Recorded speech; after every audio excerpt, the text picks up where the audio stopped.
Bismillahirrahmanirrahim.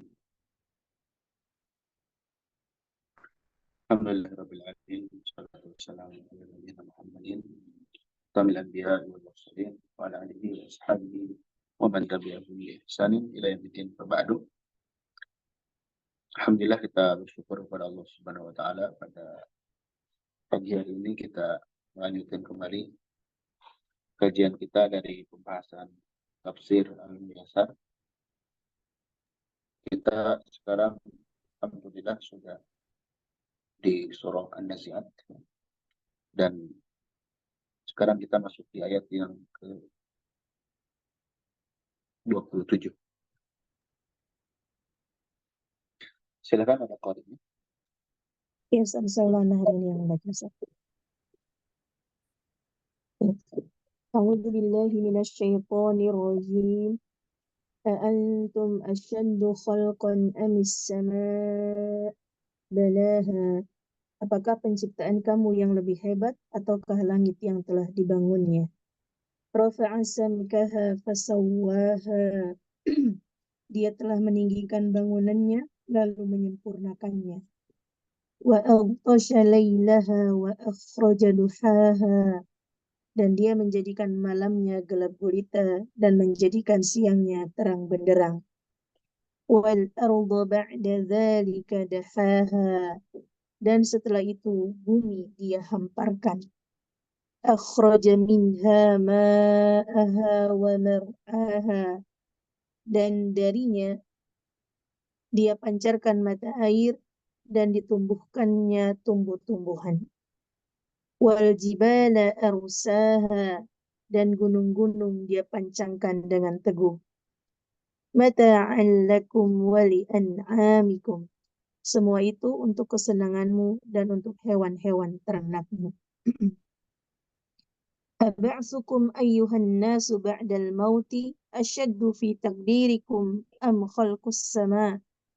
Apakah kebangkitanmu, wahai manusia, setelah kematian lebih hebat menurut anggapan kalian dari penciptaan langit? Rafa'aha fawqakum kalbina. Allah mengangkat langit di atas kalian seperti bangunan. Wa a'la saqafaha fil hawa'i la tafawuta fiha wala qatura. Dan Allah meninggikan atapnya di angkasa, tidak ada celah padanya dan tidak ada keretakan. Wa adlama lailaha bi ghurubi syamsiha. Dan Allah menggelapkan malamnya dengan terbenamnya matahari. Wa abraza naharaha bisyuruqiha. Dan Allah menjadikan terang siangnya dengan terbitnya matahari. Wal arda ba'da khalqis samai basataha. Dan Allah menghamparkan bumi setelah Allah menciptakan langit. Wa auda'a fiha manafi'aha. Dan Allah menyimpan berbagai macam manfaat di dalamnya. Wa fajjara fiha uyunal ma'i. Dan Allah pancarkan padanya mata air. Wa anbata fiha ma yura minan nabatat.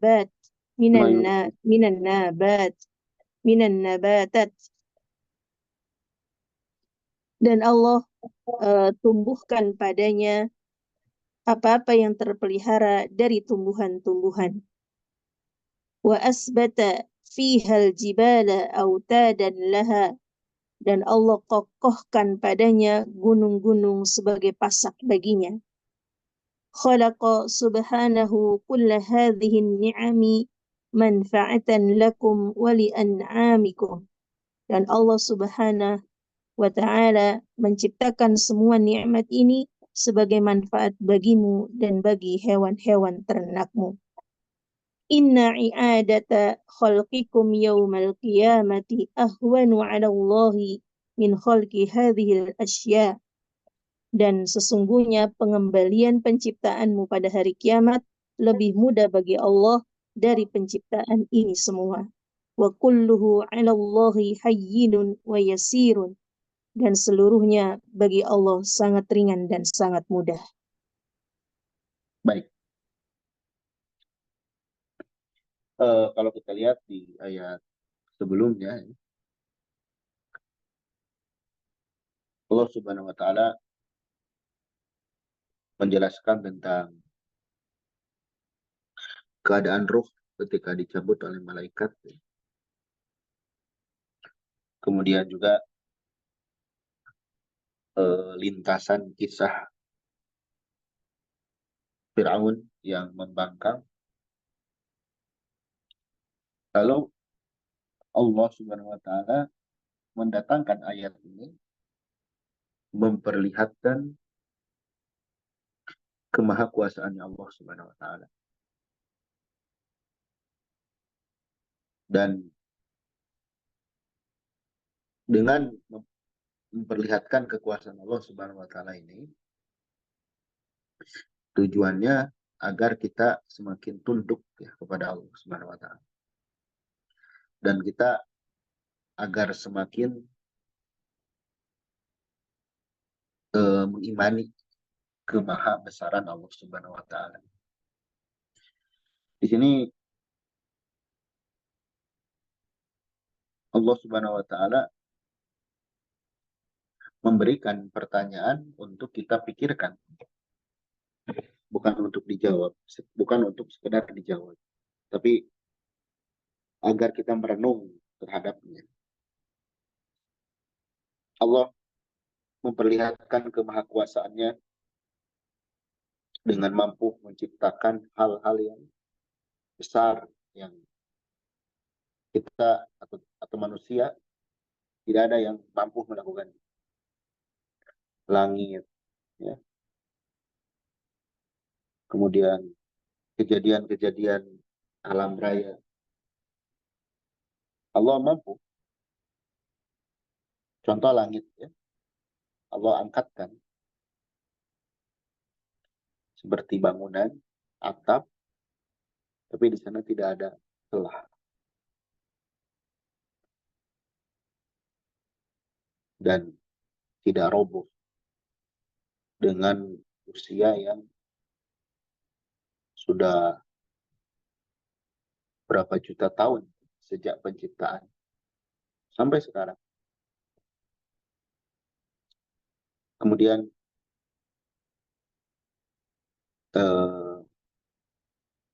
sesekali, terutama yang misalnya menaiki pesawat terbang, ya. Kalau kita lihat di jendela misalnya, lihat ke luar,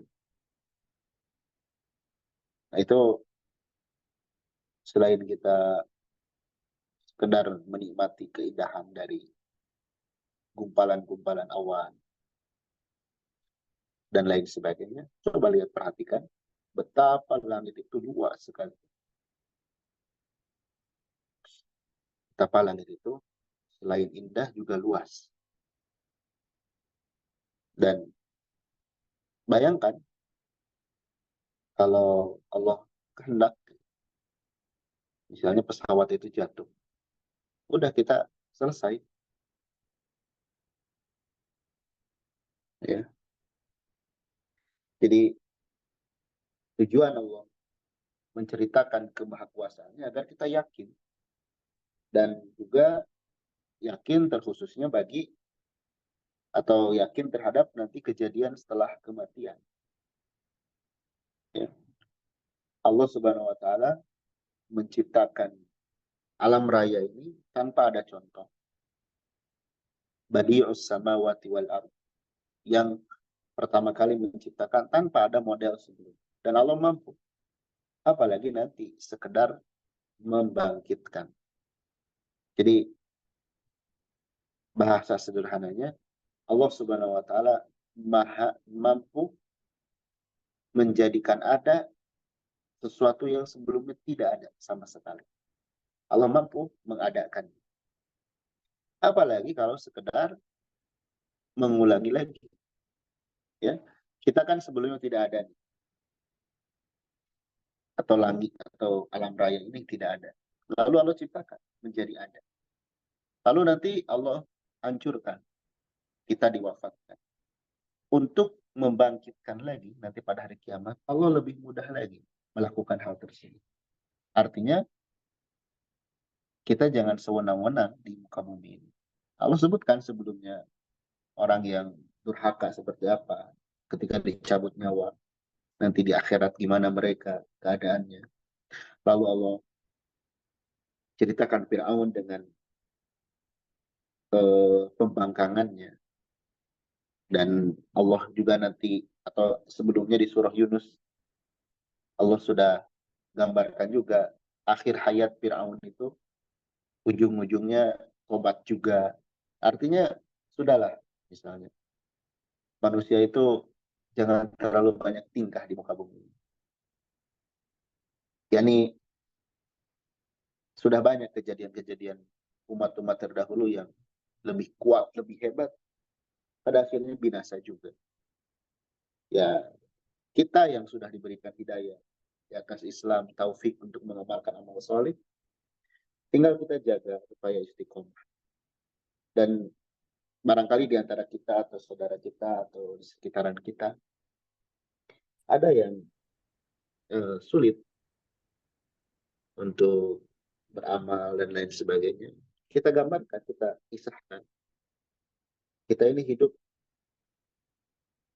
sewenang-wenangnya apapun nanti akan binasa. Paling tidak minimal akan mati. Jadi ini untuk merenung kepada kita. Ya. Kemudian Allah tampakkan lagi kekuasaannya. Allah mampu menggelapkan malam dengan matahari yang tenggelam dan menjadikan malam, menjadikan siang terang. Itu Allah mampu. Beberapa kali pernah disampaikan, kalau kita di malam hari, waktu subuh misalkan, tidak ada yang bisa mencegah datangnya terang. Nggak bisa. Terang tersingkap langsung, hilang. Kegelapan malam hilang. Atau waktu sore menjelang malam. Tidak ada orang yang bisa mencegah gelapnya malam. Dari terang benderang langsung gelap. Nah, ini Allah yang mampu seperti itu. Dan Allah yang mengaturnya. Ya. Allah yang mengatur pergantian siang dan malam. Itu hendaklah kita berpikir. Kita nggak mampu melakukan hal itu. Termasuk juga mengatur diri kita. Memberikan rasa ngantuk, sehat, dan lain sebagainya. Lalu setelah itu Allah Subhanahu wa taala menghamparkan, setelah menciptakan langit, menghamparkan bumi. Kemudian setelah itu Allah keluarkan air, tumbuh-tumbuhan. Artinya Allah ciptakan banyak fasilitas di muka bumi ini. Bukan hanya Allah menciptakan bumi lalu bumi itu tidak ada apa-apanya. Allah ciptakan sarana-sarana yang bisa menjadikan manusia itu bisa bertahan hidup. Dalam istilah yang lain, ma'ayish. Walaqad khalaqnakum summa sawwarnakum walaqad makkannakum fil ardi wa ja'alna lakum fiha ma'ayish. Ya, kami tempatkan kalian di muka bumi dan kami jadikan bagi kalian ma'ayish, sarana untuk hidup. Dengan berbagai macam jenis. Ada air, ada tumbuhan. Yang ini merupakan sarana kehidupan yang paling pokok. Air, kemudian tumbuh-tumbuhan. Lalu Allah juga menancapkan gunung sebagai pasak. Karena dalam hadis dikatakan ketika Allah Subhanahu wa taala menciptakan bumi ini bergoncang. Lalu Allah ciptakan gunung kemudian stabil. Gunung itu pasak, ya. Autad, pasak bumi. Makanya nanti pada hari kiamat, gunung diperjalankan, sehingga bumi bergoncang dahsyat. Kita luar biasa kalau mengingat hal-hal seperti ini, betapa nikmat Allah yang Allah berikan kepada kita secara gratis itu banyak sekali. Banyak. Yang mestinya hal tersebut membuat kita lebih bersyukur. Lebih bersyukur dengan keadaan yang kita rasakan. Lalu di sini dikatakan Allah menciptakan semua ini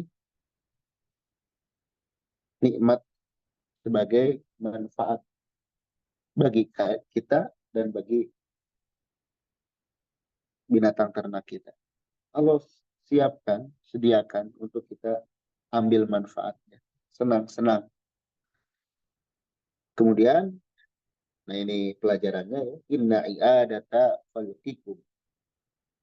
Pengembalian ciptaan kalian pada hari kiamat lebih mudah bagi Allah daripada menciptakan ini semua. Jadi menciptakan itu Allah mampu. Bukan berarti sulit bagi Allah. Tidak. Allah mampu. Apalagi mengembalikan yang memang sudah ada.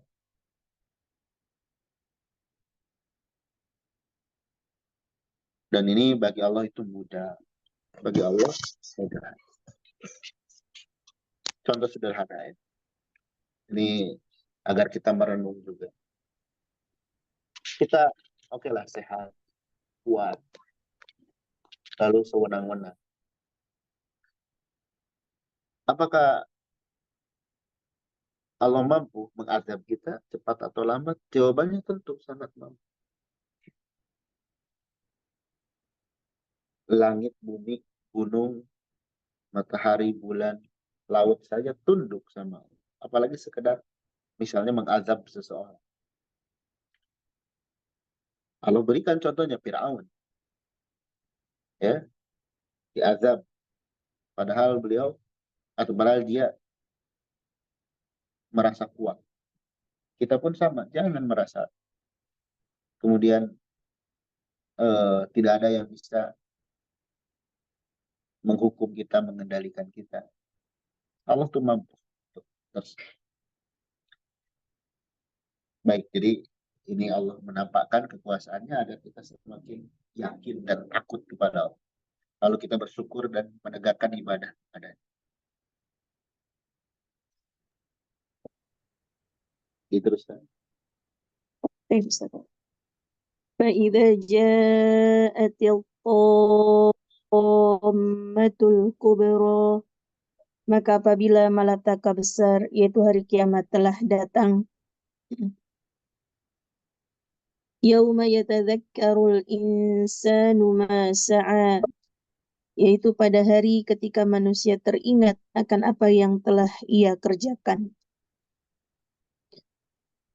Wa burrizatil jahimu liman yara, dan neraka diperlihatkan dengan jelas kepada setiap orang yang melihat.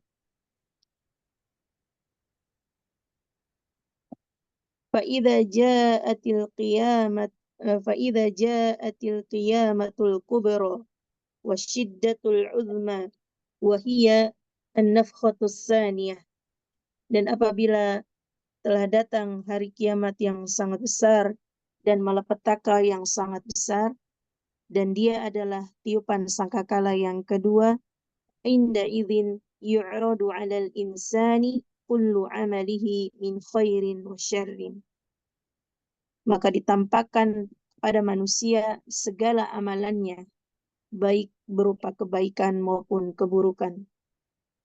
Fayatadzakkaruhu wa ya'tarifu, maka manusia pada saat itu mengingatnya dan mengakuinya. Wa udhirat jahannamu likulli mubsirin tura ayanan, dan ditampakkan neraka jahanam bagi setiap orang yang melihatnya dengan penglihatan yang jelas. Lanjut, Baik, Ustaz. segitu dulu. Ya. Allah Subhanahu wa taala mengingatkan sebagian kejadian eh, hari kiamat. Ya.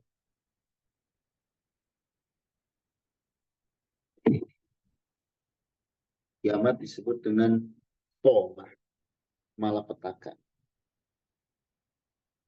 Karena memang tidak ada bencana di muka bumi ini yang lebih dahsyat daripada bencana malapetaka nanti pada hari itu. Jadi kejadian alam raya, ya, bencana yang pernah terjadi sepanjang persejarahan kehidupan manusia itu nggak ada yang sedahsyat hari kiamat. Seperti misalkan banjirnya di zaman Nabi Nuh alaihissalam, kemudian gempa dan lain sebagainya. Itu hari kiamat yang paling dahsyat. Kalau gambarkan kengerian-kengerian ini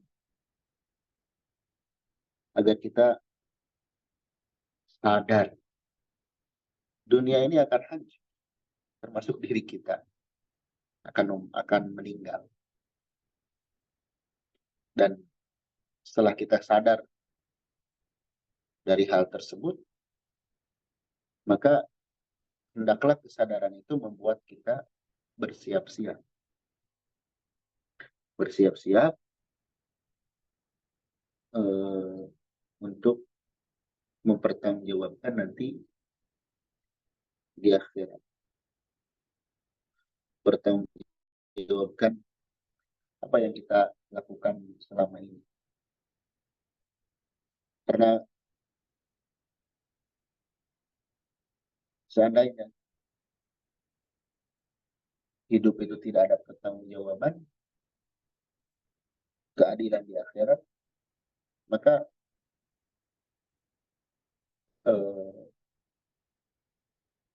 manusia hidup akan seenak, akan seenak. Jadi adanya surga dan neraka itu salah satu bentuk keadilan dari Allah Subhanahu wa taala.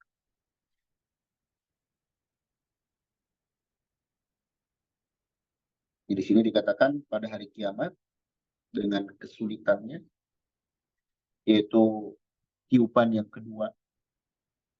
Ya. Tiupan pertama meluluh lantahkan, kemudian tiupan yang kedua membangkitkan. Mulai saat itu, yauma yatadzakkarul insanu masa. Pada hari itu manusia sadar, ingat apa-apa yang telah dia perbuat. Jadi ada dua kondisi yang pasti manusia itu sadar. Pertama ketika sakaratul maut, kedua ketika kiamat. Ini tanpa kecuali muslim, mukmin, kafir. Dalam dua keadaan itu dia akan sadar tentang perbuatan yang telah dia lakukan. Tapi sadarnya manusia dalam keadaan tersebut tidak bermanfaat sama sekali. Tidak bermanfaat. Terus apa hikmahnya? Hikmahnya kita ini tersadar dengan kehidupan akhirat hendaknya tiap hari. Bahkan seandainya setiap saat kita ini seperti nasihat dari para sahabat, persiapkan diri kita ini calon penghuni kubur. Ya, setiap saat. Maka tentu gerak-gerik langkah kita akan terukur. Kalaupun melakukan kesalahan, hilaf, kita akan segera kembali. Tidak kemudian terus terjerumus jauh jatuh ke dalam dosa. Jangan kita ingat apa yang kita lakukan, baik buruk, pertimbangan atau tidak, itu nanti pas sekarat atau pas kiamat, itu gak ada manfaat. Dan kadang kita ini sulit mengingat mati, mengingat akhirat, kalau dalam keadaan yang serba lapang, fisik sehat, makanan ada, segala sesuatu tersedia. Kadang sulit untuk mengingat kematian itu. Makanya Nabi menyarankan porsi dalam kehidupan itu ada bagian-bagiannya, ada bagiannya kita menikmati hal-hal yang mubah sesaat, saat dan saat. Setelah itu kita fokus lagi terhadap tujuan kita diciptakan, yaitu untuk ibadah. Karena semakin kita sering melakukan atau menempatkan diri dalam hal-hal yang menjauhkan kita dari mengingat hal-hal seperti ini, sudah nanti kita terlena, tahu-tahu sadar itu setelah sakaratul maut. Setelah sakaratul maut baru kita tersadar. Jadi Allah menyebutkan manusia tersadar atas perbuatannya agar kita itu nggak nunggu kondisi itu loh baru sadar. Jangan baru sadar ketika masa itu tiba. Yakni ketika sakaratul maut atau ketika yaumul qiyamah. Dari sekarang nggak ada rugi. Yang ada melembutkan hati kita. Kalau kita sering ingat hal tersebut. Tidak juga kemudian kita pesimis ya, maksudnya kalau kayak gitu udahlah kita hidup nggak usah ngapa-ngapain nunggu mati aja. Tidak ya, kita disuruh semangat terhadap hal-hal bermanfaat. Justru selagi kita diberikan jatah hidup, maka manfaatkan kehidupan kita ini untuk berbekal,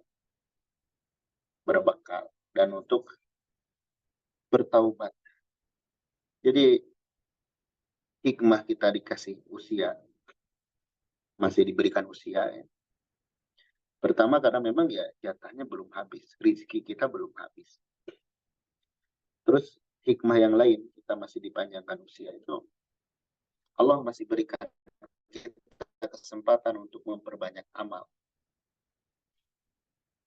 Dan Allah masih memberikan kesempatan kepada kita untuk bertaubat, memperbaiki diri. Jadi usia yang kita sekarang masih ada, terlepas yang sudah usianya 50 tahun, 40 tahun, 60 tahun, atau lebih dari itu, atau kurang dari itu. Ingat, kita ini menuju Allah Subhanahu wa Ta'ala. Dan kita tidak akan wafat sebelum rezeki kita habis. Ajal kita sampai, nggak akan wafat juga. Karena sekarang kita masih hidup, merasa kita hidup. Maka manfaatkan untuk berbekal amal soleh dan memperbaiki diri. Bukan untuk menghabiskan rezeki saja, bukan. Umumnya manusia, ya, kehidupan itu untuk menghabiskan sisa jatah rezekinya aja. Sehingga kalau kita perhatikan, ya dalam kehidupan itu makan. Jadi siklus kehidupan itu ya kayak gitu aja, sehari-hari. Makan, minum, tidur, punya keturunan, gitu terus. Tidak ada nilai yang bisa kita banggakan nanti di hadapan Allah. Kalau kita betul iman kepada akhirat, tadi disebutkan di ayat sebelumnya,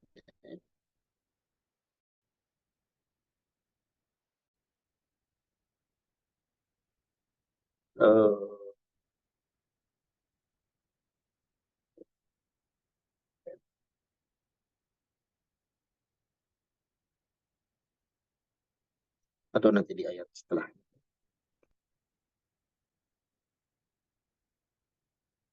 Oh iya, pada hari itu di, dihadapkan kepada manusia seluruh amal, baik amal kebaikan min khairin wa syarrin, maupun keburukan. Nah ini, jadi kadang kita ini hidup seolah eh, tidak akan ada pertanggungjawaban. Ana logikakan sederhana. Kalau kita duduk di bangku sekolah dengan berbagai tingkatnya, taruhlah di tingkat yang sudah mulai kita berpikir ya, SMA misalnya, atau kuliah. Kan endingnya kita kuliah saja ya, kuliah S1 misalnya. Kan ending dari pencapaian itu kita lulus dan dapat ijazah atau gelar S1. Sepanjang masa kuliah, ketika kita mulai belajar di kelas, sampai ke ujian, ya, tujuan akhirnya yaitu dapat gelar S1. Maka orang yang betul-betul ingin memanfaatkan masa-masa kuliahnya itu dia akan pakai untuk belajar serius agar nanti ya, lulus di persidangan. Ini yang jujur ya, kecuali yang nggak jujur misalkan pakai joki. Tapi kalau yang jujur misalnya, dia akan memaksimalkan dari mulai pertama dia masuk kuliah. Lebih serius lagi dia ketika ujian. Ya, ya kalau kuliah ada joki, kalau dengan Allah nggak ada joki. Itu murni yang kita perbuat. Coba orang yang serius terhadap hal itu, sejak dia mulai masuk bangku kuliah, sampai dia wisuda dan dapat ijazah, sampai pakai toga, itu akan menjalani masa-masanya gimana supaya mendapatkan hasil yang terbaik. Coba kita renungkan, seandainya, taruhlah, kita mulai masuk kuliah itu sama dengan ibaratnya kita mulai usia balik. Kita manfaatkan hari-hari kita. Kalau kuliah mungkin 4 tahun ya, atau 8 tahun kalau sampai S3. Ini kita maksa hidup kita ini panjang. Tapi Allah sebutkan hidup ini ujian. Tapi kita kadang nggak merasa hidup ini sedang diuji oleh Allah. Nah, kalau orang yang berpikir akan serius, hari demi hari dia akan isi dengan bagaimana supaya nanti pas munakosyah atau sidang, dia bisa menjawab pertanyaan. Bedanya apa? Kalau di dunia tadi ada joki. Kalau di akhirat enggak. Lihat, waburizatil jahimu lima yara. Neraka jahanam diperlihatkan bagi orang yang melihatnya. Maka ketika kebaikan dan keburukan nanti di akhirat dinampakkan, dihadapkan, barulah sadar manusia itu dan mengaku saya dulu salah, saya dulu lalai. Coba lihat pengakuan-pengakuan dulu lalai, dulu nggak berpikir, dulu lupa dan sebagainya. Di akhirat rata-rata. Nah, jangan sampai kita tuh seperti itu. Karena apa? Nanti kalau di akhirat, ya neraka sudah di depan mata. Neraka sudah di depan mata. Kita kalau di dunia mungkin sidang nggak lulus, ya udah ngulang lagi kan. Di akhirat mana ada ngulang. Makanya nanti manusia tuh ingin balik ke dunia. Ingin beramal soleh. Ingin mengulang lagi. Nggak ada ceritanya mengulang lagi kalau setelah mati. Kalau di dunia bisa ngulang lagi. Di akhirat tidak bisa.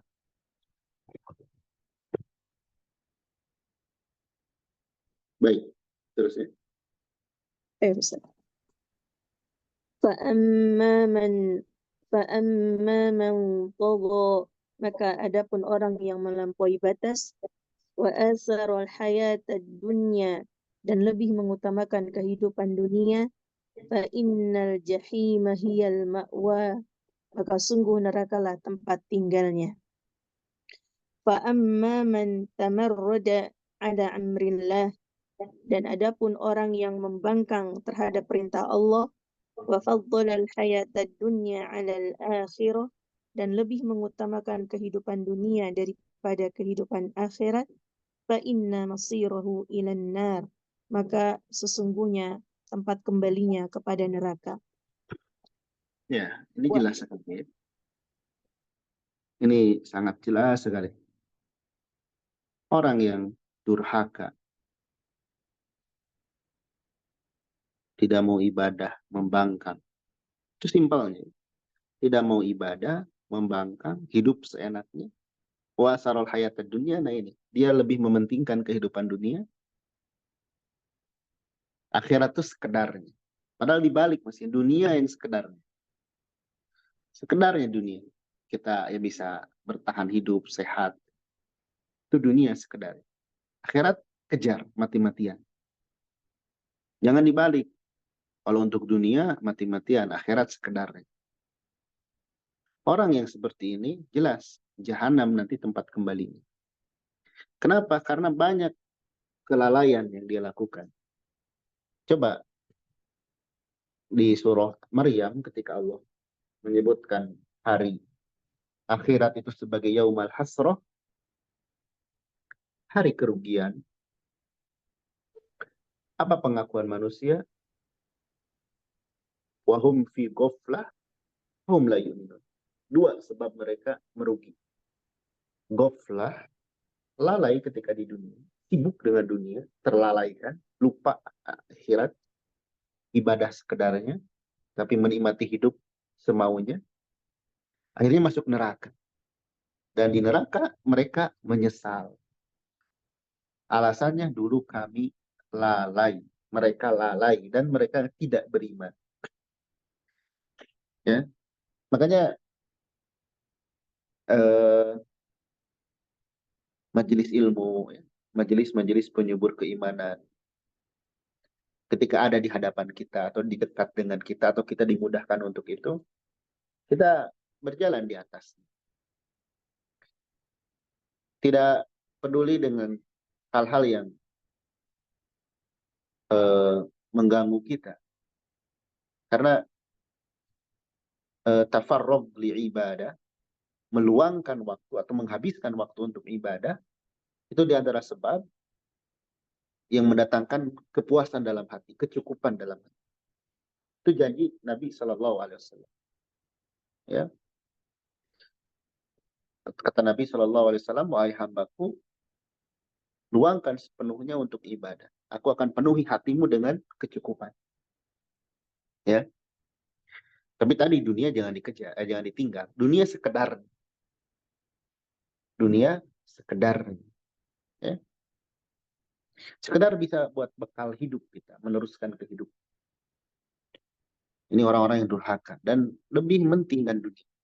Ada konsep keseimbangan dunia dan akhirat. Orang berkata dunia dan akhirat harus seimbang. Oh, betul sekali. Tapi ketika kita coba hitung dengan waktu, misalkan kita tidur 8 jam, bekerja 8 jam, 8 jam lagi ibadah. Nggak ada orang yang akan mampu seperti itu. Ya. Baik.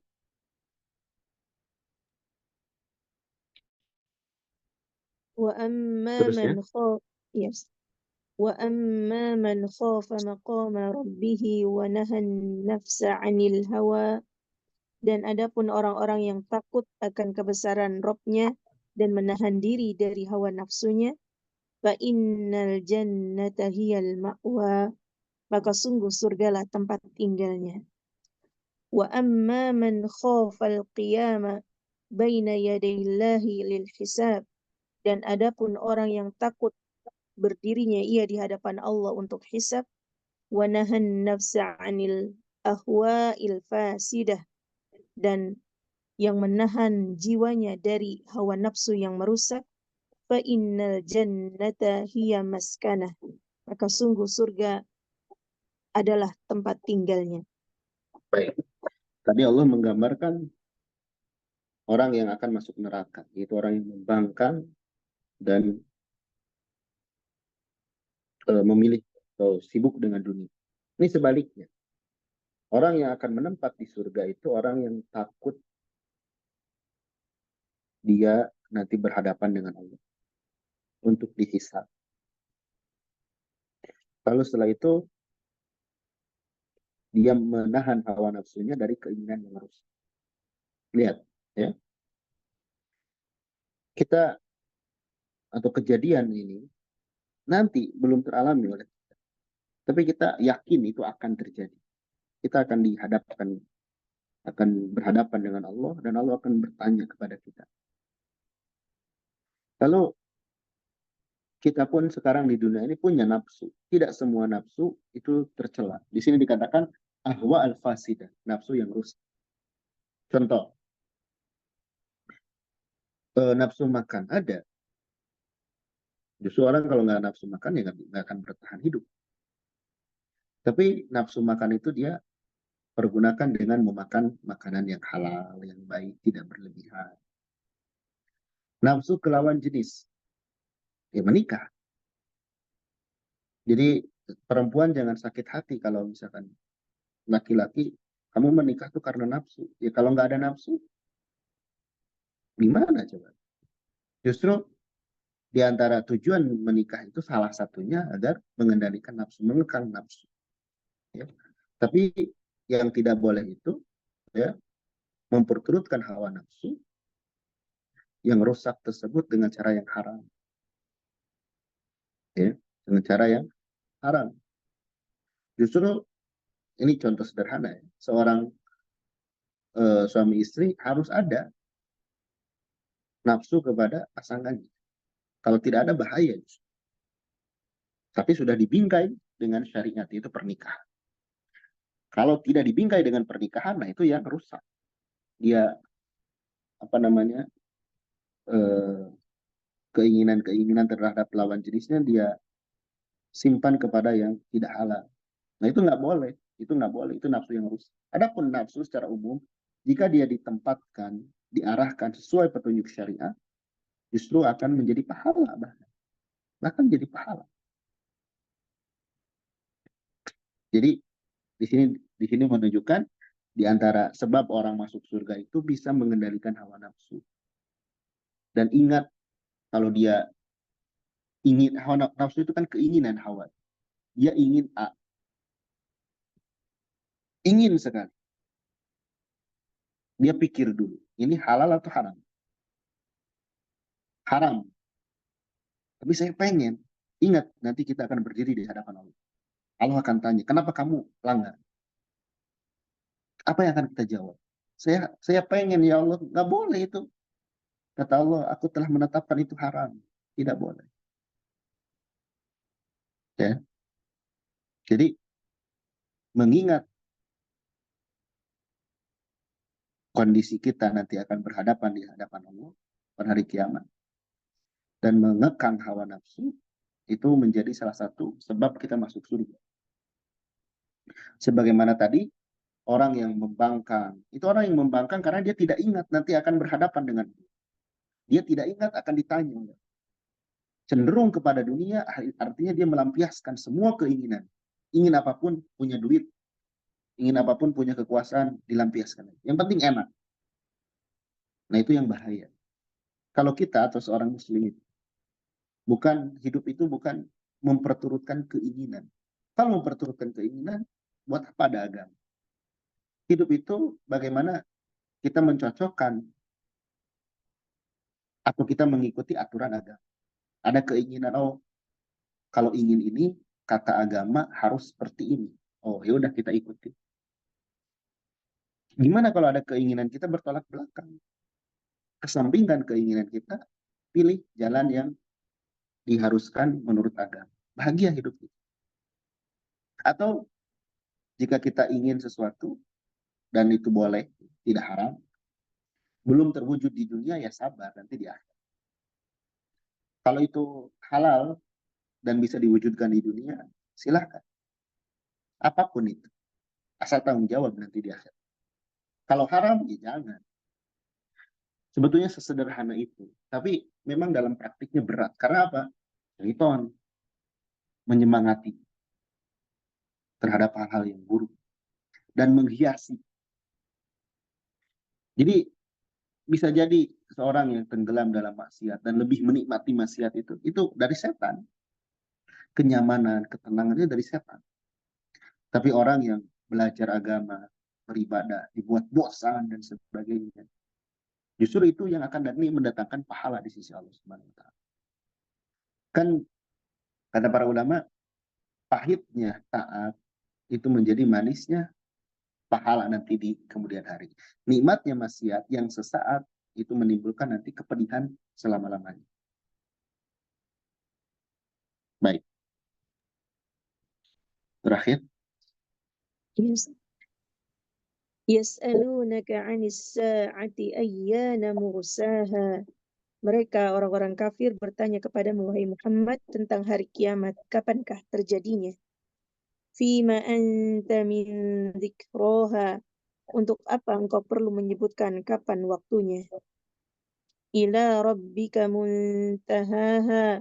Dan kepada Rabbmu lah dikembalikan kesudahannya. Innama anta mundziru man yakhshaha. Engkau hanyalah sebagai pemberi peringatan bagi orang yang takut kepada hari kiamat. Ka'annahum yawma yarawnaha lam yalbasu illa 'ashiyatan aw duhaha. Pada hari ketika mereka melihat hari kiamat itu, mereka merasa seakan-akan hanya tinggal sebentar saja di dunia pada waktu sore atau pagi hari. Yas'alunakal musyrikuna ayyuhar rasulu istighfafan. Mereka orang-orang musyrik itu bertanya kepadamu, hai Rasul, sebagai bentuk pelecehan, penghinaan, an waqti halulis sa'ati allati tatawa'aduhum biha, tentang waktu terjadinya hari kiamat yang engkau telah janjikan kepada tentangnya, yang telah engkau janjikan kepada mereka dengannya. Lasta fi syai'in min ilmiha. Engkau sama sekali tidak memiliki pengetahuan tentangnya. Bal maraddu dzalika ila Allah azza wa jalla. Akan tetapi pengetahuan tentang terjadinya hari kiamat itu dikembalikan kepada Allah azza wa jalla. Wa innama sya'nuka fi amri as-sa'ati an tahdharu minha may yakhafuha. Dan may yakhafu, may yakhafuha. Dan hanyalah keadaanmu terhadap perkara hari kiamat memberikan peringatan tentangnya bagi orang-orang yang takut kepadanya. Ka'annahum yawma yarawna qiyamas sa'ati lam yalbasu fil hayati dunya li halulis sa'ati illa ma baina adh-dhuhri ila ghurubi syams aw ma baina tulu'i syamsi ila nisfin nahari. Seolah-olah pada hari terjadinya atau tegaknya hari kiamat, seolah-olah mereka tidak pernah merasakan atau mengalami hidup di dunia kecuali selama antara waktu zuhur dengan terbenamnya matahari disebabkan karena kengerian neraka. Atau mereka merasa tidak pernah mengalami hidup di dunia kecuali antara waktu terbitnya matahari sampai pertengahan siang. Baik. Ini orang-orang musyrik, ini orang kafir bertanya tentang kiamat kapan dengan melecehkan. Ya ini biasa ya, maksudnya dari orang-orang yang tidak percaya kan seperti itu. Ketika kita menjelaskan nanti akan gini, mereka menantang. Kapan coba, kapan? Karena tidak percaya. Lalu Allah menyebutkan, wahai Muhammad, engkau tidak perlu memberitahu detailnya kapan-kapan terjadinya. Itu hak Allah. Tugas kamu itu mengingatkan saja bagi yang takut itu juga. Mereka nggak takut. Jadi kalaupun diingatkan mereka tetap merendahkan. Di sini menunjukkan waktunya kiamat itu nggak ada yang tahu. Hatta Nabi Muhammad SAW. Nggak ada yang tahu. Hanya Allah Subhanahu Wa Taala. Berarti kalau ada orang yang mengaku kiamat, dusta itu. Kita nggak boleh percaya. Siapapun dia, nggak boleh kita percaya. Karena itu termasuk perkara goib. Ya, Allah yang tahu itu. Tugas kita juga bukan, karena ada ustadz-ustadz akhir zaman. Katanya nanti kiamat itu lebih ke menerka-nerka kapan terjadinya. Padahal tugas kita itu memberikan kehati-hatian. Nanti kiamat itu gini, setelah kiamat itu akan dihisab. Sok sekarang kita beramal maksimalkan, mumpung masih hidup. Gitu. Kita maksimalkan mumpung masih hidup, masih sehat. Dan kiamat itu pasti terjadi, teralami atau tidak. Bukan kita menerka-nerka kapan terjadi. Nabi saja dibebankan. Jawab pertanyaan mereka. Tugas Nabi mewakili ini pun untuk melembutkan hati. Kita sesekali kalau ngobrol dengan keluarga, dengan siapa, coba ceritakan tentang kiamat. Nanti itu ngeri ya, ini. Dan lihat, orang kafir ketika terjadi kiamat, saking ngerinya, mereka menganggap hidup di dunia yang sudah lama, mereka poya-poya itu, kerasanya hanya sebentar, hanya sekitar 3 jam. Zuhur ke asar, atau setengah hari, ini 6 jam. Jadi, lihat, betapa singkatnya dunia. Puluhan tahun hidup di dunia, ketika melihat kengerian kiamat, seolah dunia itu hanya setengah hari saja. Nggak ada apa-apanya gitu loh. Nggak ada apa-apanya. Dan menyesal terlewati. Seperti nanti orang yang dicelupkan ke neraka dan ke surga. Satu celupan, orang yang sengsara selama hidupnya, dicelupkan ke surga karena beriman. Ditanya, pernah sengsara atau tidak? Tidak pernah. Padahal satu celupan. Yang dicelupkan ke neraka juga, padahal di dunianya senang, seumur hidup, tapi karena kufur, dia masuk neraka. Pernah bahagia? Tidak? Tidak pernah. Katanya. Hanya satu celupan, apalagi tinggal di dalam. Kita dengan mengingat hal seperti ini diharapkan hati kita melembut dan bisa memposisikan. Kita ingat, sering muhasabah diri, persiapan, sadar itu dari sekarang gitu loh. Jangan nunggu nanti. Agar kita lebih matang persiapan. Sebagaimana kita mau ujian skripsi misalkan, mau sidang dan sebagainya. Jangan mikir wisudanya aja. Ini pun sama, jangan mikir wah surganya aja kenikmatan. Perjuangan-perjuangan menuju surga itu berat. Ya. Tapi dimudahkan bagi orang yang Allah. Baik, anak kira cukup untuk pagi hari ini dari surah An-Nazi'at. Insyaallah satu surah lagi, surah An-Naba. Setelah selesai surah An-Naba, insyaallah nanti kita